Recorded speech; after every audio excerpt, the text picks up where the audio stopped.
Hello friends, welcome to Slides and Cell. Today we will learn about Hlookup, and for this we will take the prior example that we have used in VLOOKUP. Now the question is when to use Hlookup and when to use VLOOKUP.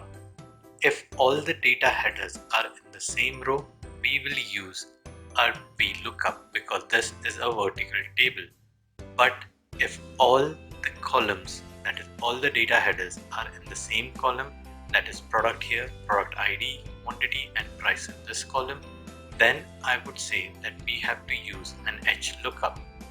Now to invert this table, what I will do is simply copy it. I will Control C and then I will go into Hlookup, come up here and then I will go into the Home tab, Paste section, Paste Special, and then I would click on Transpose and hit OK, and the table is inverted. Now to format this table, what I will do is go to the top and select the center line. Now that this is formatted, now I will use the Hlookup. To use Hlookup, what I will do is type in equal to and then type Hlookup. Once that is done, I will hit the tab button, and as you can see, there are 4 arguments. Let's look into them one by one. The first one is the lookup value, that is the input where it will come up from, and that is to the adjacent cell. So I will select that one, that is select B11 and then hit comma. After that comes the table array, that is where the entire data including the input and the output lies. So I will select this entire table and then hit comma. Then comes the row index column, that is where will the output lie. The output, as you can see in the table, is in the 4th row. So I will select the 4th row, that is out here, and I will type in 4. Now after this you have the approximate match or an exact match. Remember, whenever it's words, always be safe and go for the exact match by double clicking or typing false and then close the bracket. The moment you hit the enter, you get the price of pencil, that is 20.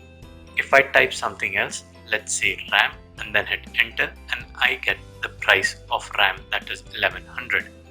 Instead of typing it time and again, what I can do is have a drop down menu, and I can do that by going into data ribbon and into data validation. In data validation, I will go out there, and in settings, in allow, I will select the list.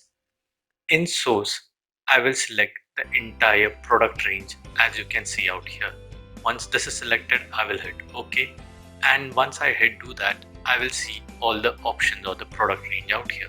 I will select only any one, say mouse, and then I will use the Hlookup. This time I will type in equal to Hlookup, as you can see out here. Once I have typed in Hlookup, I will hit tab, and then there are 4 arguments that we have seen before. The first one is the lookup value, and that is right next to it, that is F11. So I will type into that F11. After that, I will select the data range which has both the input and output. This time I want the quantity. As you can see in the table, the quantity is in the 3rd row. So I will type in 3, and once that is done, as I've said before, that I will type in false, or what I can do is also type in 0 for exact match. I will type in 0, close the bracket, and there I have it. The quantity of mouse is 96. Now if I want to, I can simply click from anywhere from the drop down and I will get the answer, that is for books the answer is 36. And this is what is Hlookup. Let me know in the comment section what you want to learn, and I will make a video of it in the coming week.